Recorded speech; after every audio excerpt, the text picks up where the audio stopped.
Well, hello, and welcome to Data Analysis with Statistical Software. This is spring 2020, and this is the second time this course is being offered.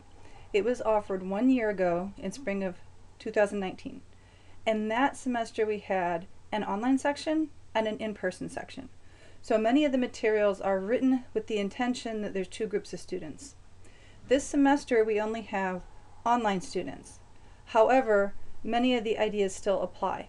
There will be some students who will seem to have better access to me, especially if they live on campus, and some students who will be more remote.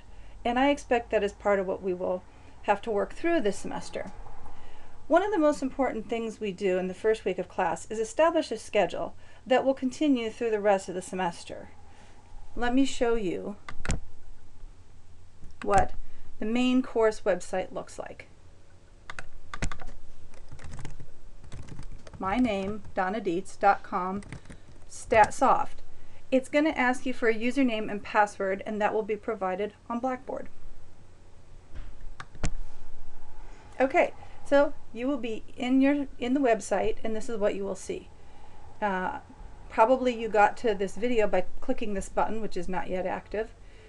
The most important thing that you want to focus on is the course grid, and right now I only have a few weeks set up. If you want to get a peek for what things look like at the end of last semester, I've archived all their materials so you can see by the end of the semester what the grid will look like roughly. So if you ever want to work ahead, feel free to look at the old course site. And here are the resources. Obviously, I want to make sure you don't lose track of the course grid. I'm going to update these links, Blackboard Collaborate, and so on and so forth. But this is where I put links that I think you're going to want to use repeatedly. And most of the links you need are going to be right here on this grid. So in the first week I put the week number, in the first column is the week number, the dates that they're referring to. And your to-do list is basically like your check-off list. If you keep up to date with these bullet points, you're fine.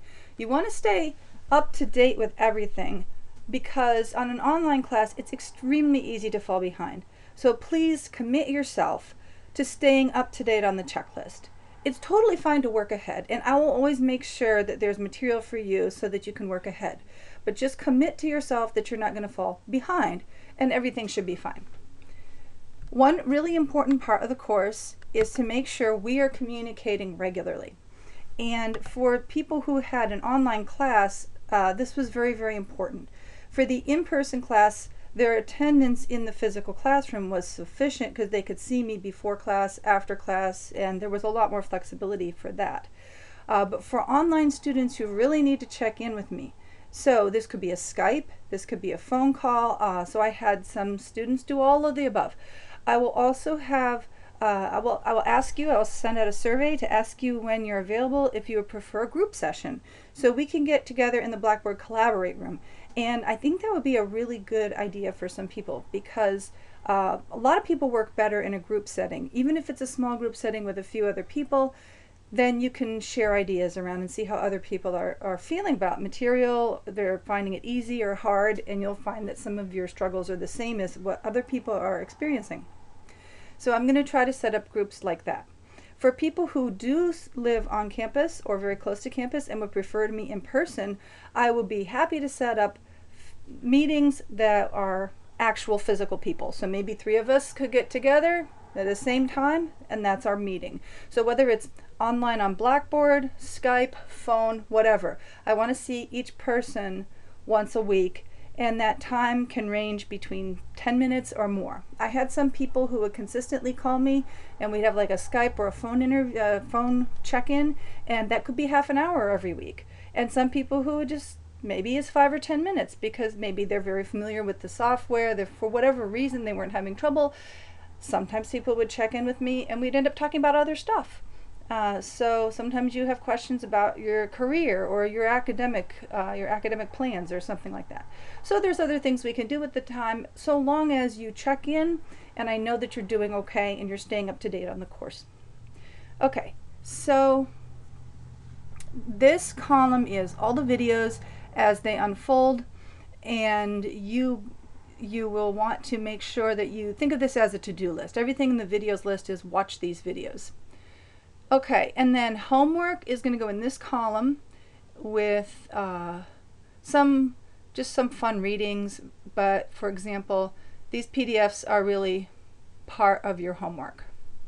Okay, I think some of those videos were, some of those PDFs are part of the videos, so they're PDFs that I used in the videos. So if you watch the video, then you don't have to additionally look at the PDF, but sometimes it's nice to have the slides for a presentation.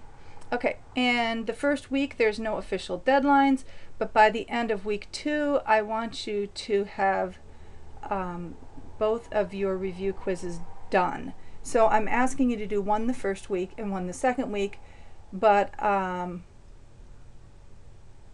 putting it as a deadline for the second week to have both of them done. And homework 1 is also due at the end of the second week. Part of that flexibility is to allow for people who might enroll in the course after it has begun. Okay, I think that pretty much covers the basis. In the videos you will find out how this course came to be and course philosophy and things like that.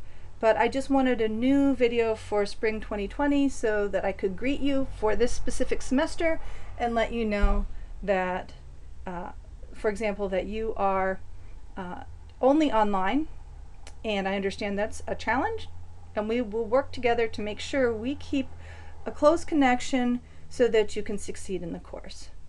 I think that's all I need to say. Look forward to meeting you.